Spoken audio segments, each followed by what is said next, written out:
welcome again to Money Mondays. I'm Timolin Langan, your host, and I am so glad to be here with you again in the digital building. I hope everyone is well. I am so thankful that you all are sharing and liking and inviting your friends to watch these videos. We are so excited. I have been asked to be a keynote speaker for the Healthy Living Women's Group, and that's all because of you. So I just want to say thank you so much, guys. Please visit the website for more information and continue to share, comment, and like the videos, as that brings more people into the broadcast and more people tend to hear about me. So I thank you, thank you, thank you. So let's just get to our discussion today. And that is college attendance the only way to financial success? And for many of us, school has resumed, albeit online. And given the changes that are happening in our world and how we now go about schooling, I thought this might be a good opportunity or a good time to ask, is college attendance the only way to financial success?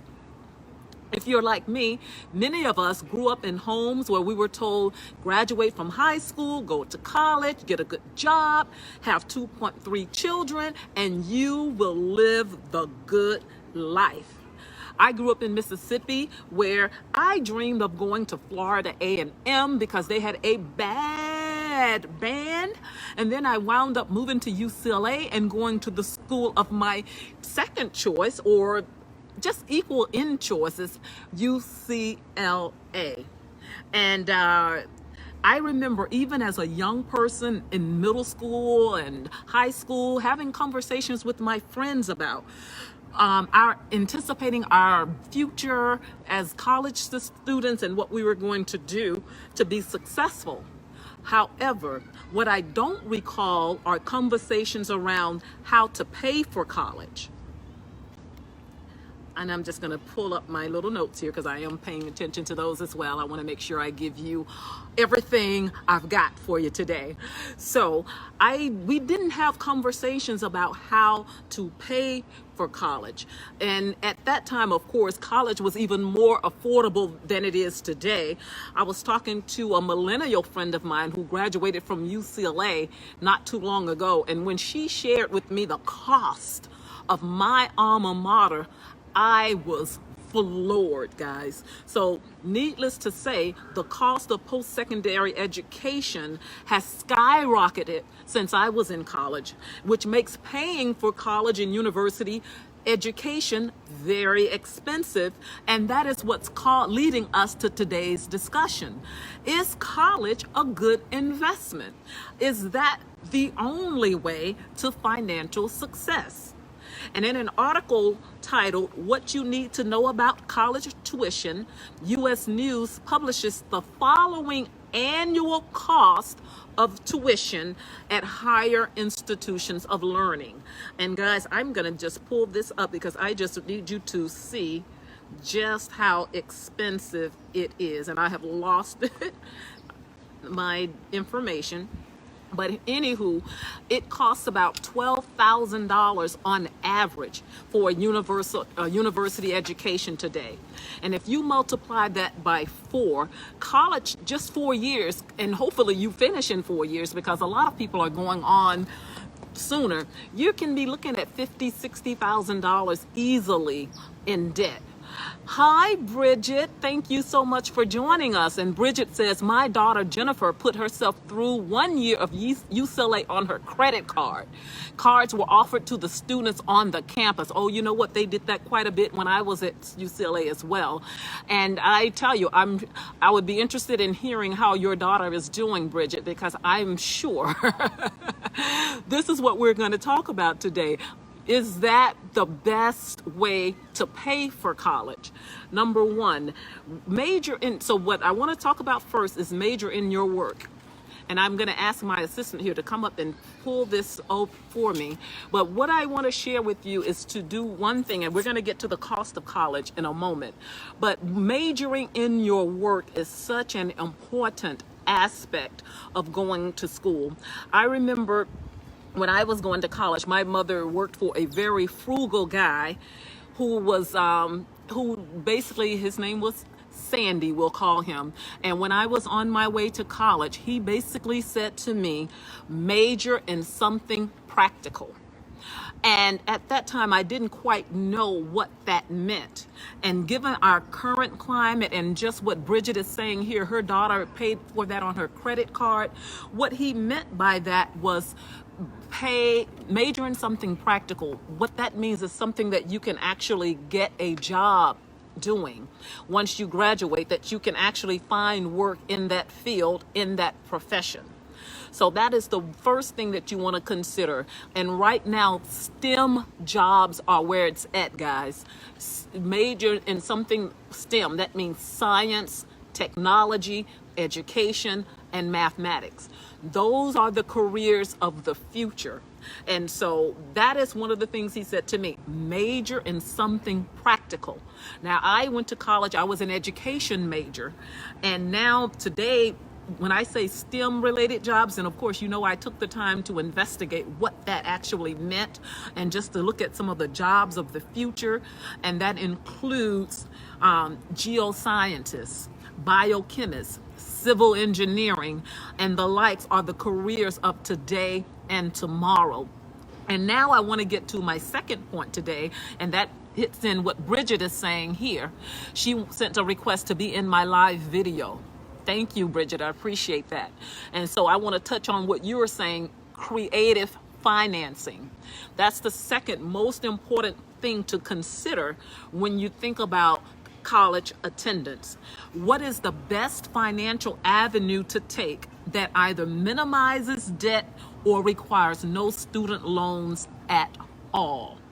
And one of the things I hold fast to, and I have expounded on this in another video, so I won't go into the details today, but I highly recommend attending community colleges.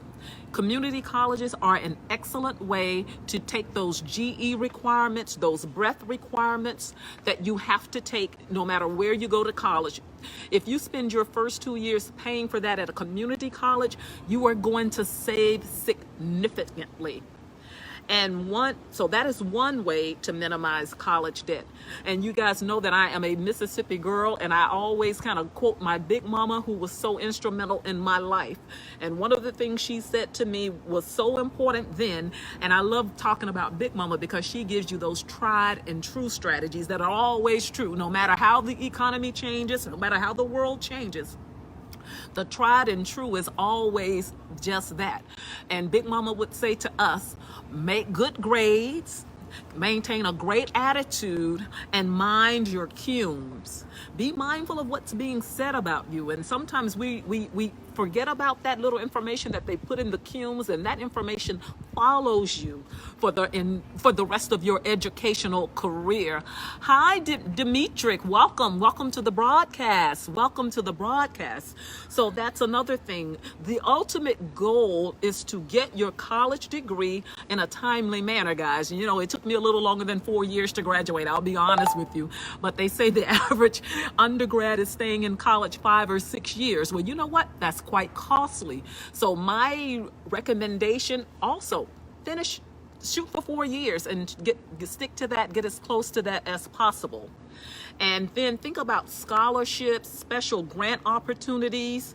You know, pay out of pocket. For my teaching credential and master's degree, I did not get any grants or loans or anything like that. I simply paid for it myself. So that's also something to consider, especially at the community college level, where those classes are indeed a bit more affordable. The third thing I want to share with you today is to major in your work. And I opened this blog by saying major in something practical, but I want to refer to my friend who worked in IT.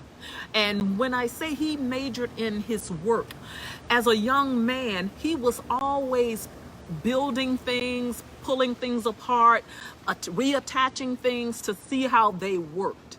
And so he wound up doing something that I highly recommend for you all too. He looked in the newspaper and he saw, and this is, I might be dating myself now, but he saw this list of jobs and saw that IT was all over. Every time he turned around, there's an IT position, IT worker, IT. And that was really that's his passion. That's the work that he was born to do. Like me, I'm a teacher. I feel like that was my calling. I am doing the work that I love, and I highly recommend that you guys do that as well. Too many of us are just majoring in something because we think it's going to make money. I have a friend who went to law school because her parents really wanted her to become a lawyer, and that was not her passion. So she spent a lot of years in law school, a lot of money in law school, and then realized, you know what, I was destined to be a real estate agent.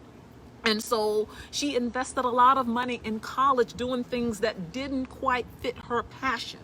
So like my IT friend, like my friend who's now a real estate agent who was a lawyer, major in what you love, go for that. And so speaking of majoring in what you love, let's talk about some alternatives to college. Because like I said before, with my friend, and her name just happened to be Bridget too. Hi, this is Alice, aka Bridget 831. And I can't quite read what you're saying here. Somebody went to San Jose State University because that was affordable to her. She now has a very well-paying job and she's having career success. That's the point, Jennifer. That's the point. I can't see whose name that is, but that is actually the point that we're trying to make. Go to a college that's affordable. That's exactly what I did as a teacher. I could have gone to USC. I could have gone to some of the more expensive school, but I chose to go to a state college, which was far more affordable. And you know what, guys? I make the same money whether I had gone to USC or whether I went to my little state school. It didn't have anything to do with an advancement in my salary. It remained the same. So that's wise thinking there. Good job for your daughter. Absolutely. But I want to talk about some alternatives to college too, because I think we're living in a time now where college is not the only way. Some of us have gone to college to fulfill someone else's expectation. And I told you about my friend in law school. Well, I also am a real estate investor, and I hire plumbers and I hire electricians, and they come out to do work in my home. And I tell you, they're there for 15 minutes and you should see the bill that I have to write, the check I write. Guys, there are other ways to earn a living. So learning a trade makes this alternative even more of a topic for consideration, and that's entrepreneurship. In this quickly changing world, it is wise to have multiple streams of income, which could certainly include, like me, I still have my 9-to-5, plus I also do a real estate investment business on the side. And I've been maintaining that for, a couple of decades now. Now I'm aging myself, a couple of decades, and we've been very successful in that. In fact, I gross more from that than I do my day job. Now, of course, I have multiple lines of income, multiple streams of income, and I encourage you all to do the same. And if you go into a trade school, that's a perfect opportunity for you to start your own business and, eventually work your way into that. You could easily be the next Elon Musk, the next Steve Jobs, and I encourage you to start your business, even if it's part-time or full-time. You just never know, guys. And so I'm going to get ready to wrap things up, but I want to say in closing, deciding if college is right for you or not is a personal decision. I'm not advocating college, or I'm not saying you should go or you shouldn't go, but I'm just saying these are things to consider in this day and age. And right now, a lot of those, that bonding and that interaction that you used to get, you're not necessarily going to get now because we're doing everything online. So that's another thing to think about. Of course, the final decision is yours to make. But It is college does, and let me just share this. It does provide you with access to education and resources and internships, instructors, friendships, and social experiences that you would not get anywhere else. But I will also, the alternatives to college would provide some varied opportunities as well. And in this ever-changing world where online learning is becoming the norm, which shifts the in-person interactions and experiences, I just want you to reevaluate your specific educational interests and pursuits and determine what is best for you. Now, some of you have been writing me and you've been saying, Timolin, when are you going to teach these classes? When are you going to teach them? Well, we are setting up strategic money management courses that shows families how to live and wield the money tool effectively so they can live like a millionaire now and leave a proud legacy for generations. For those of you who have interests in starting a business, we will teach the basics of entrepreneurship and management tips needed for successful, thriving businesses. And for more information, I'd like you to go to livelikeamillionairenow.wordpress.com. That's livelikeamillionairenow.wordpress.com. And I just want to thank you all for joining me today. It has been so much fun. We will be back here next week at 7 p.m. Eastern Standard Time, 4 p.m. Pacific Standard Time. So if you live here in Los Angeles, I'll see you at 4 p.m. And guys, I want to thank you so much for joining me today. I want to thank you so much for sharing these videos. I want to thank you so much for liking. As I said, for those of you who may not have been here in the beginning, people are calling me to do speaking engagements, and I'm just honored and thrilled that I get to do that and I get to share this information with you. So you all have a wonderful, wonderful week, and check out the blog, because I post a blog every week and I go into a lot more detail in these subject matters and more.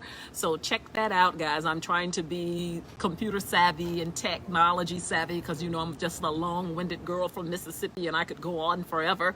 But for your sakes, I don't. And I'm thankful for these millennials around me who say, keep it short, keep it brief, keep it short, keep it brief. So guys, I'm going to do just that. I want to thank you for joining me, and I will see you next Monday.